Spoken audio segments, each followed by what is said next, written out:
संध्याकाळच्या वेळी सगळ्यांना छोटी मोठी भूक लागते।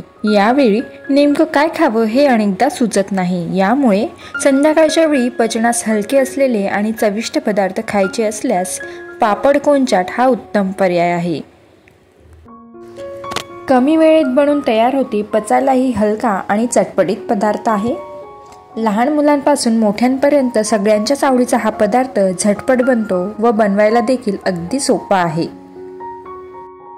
चला तर बघूया, पण त्या अगोदर वैष्णवीज रेसिपी चॅनलवर तुम्ही नवीन असाल तर चॅनलला नक्कीच सबस्क्राईब करा आणि बाजूची बेल आयकॉन देखील क्लिक करा, म्हणजे माझ्या नवीन व्हिडिओच्या नोटिफिकेशन तुम्हाला लगेच मिळतील। तर पापड कोन चाट बनविण्याकरिता मी इथे उडीद पापड घेतलेले आहेत। 5 पापड मी घेतलेले आहेत। तुम्हाला जर जास्त प्रमाणात पाहिजे असतील तर तुम्ही पापड आणखी घेऊ शकता। या पापडांचे आपल्याला 2 भाग करायचे आहे, तर आधी चाकूच्या मदतीने कट करून घेते आणि मग सगळ्याच पापडांना एकाच वेळी फोल्ड करायचं आणि सगळ्या पापडांचे असे 2 भाग करून घ्यायचे।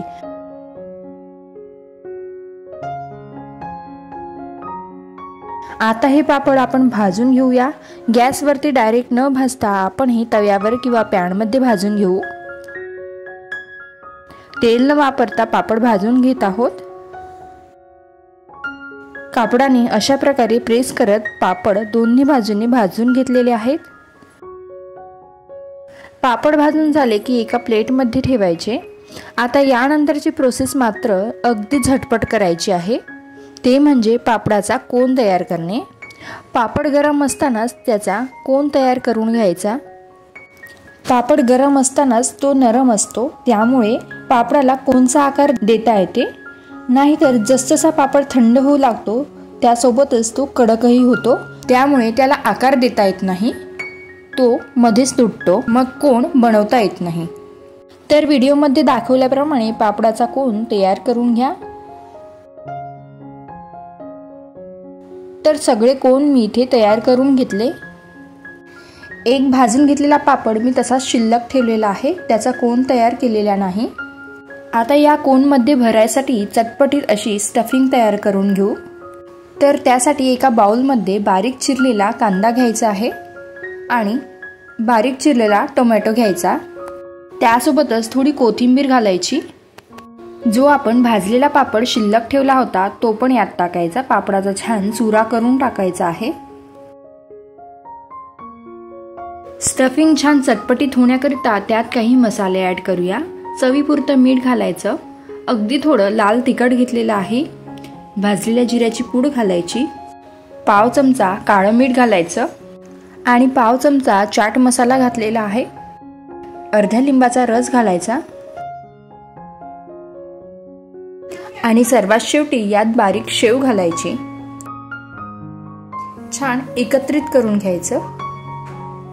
यात तुम्ही तुमच्या आवडीनुसार भाजलेले शेंगदाणे, उकडलेले चणे किंवा उकडलेले कॉर्न सुद्धा घालू शकता। त्याचप्रमाणे तुम्ही यात फरसाण सुद्धा ऍड करू शकता। तसेच आपल्या आवडीनुसार यातील जिन्नस तुम्ही कमी अधिक करू शकता। तर छान एकत्रित करून घेतलेले आहे आपण। अगदी झटपट तयार होते आणि चवीलाही खूप छान लागते। मस्त चटपटीत स्टफिंग इथे तयार झालेलं आहे। आता तयार करून घेतलेले कोन घ्यायचे आहे आणि त्या कोनमध्ये हे स्टफिंग भरायचे आहेत। 1.5 ते 2 चमचे स्टफिंग यात भरायची।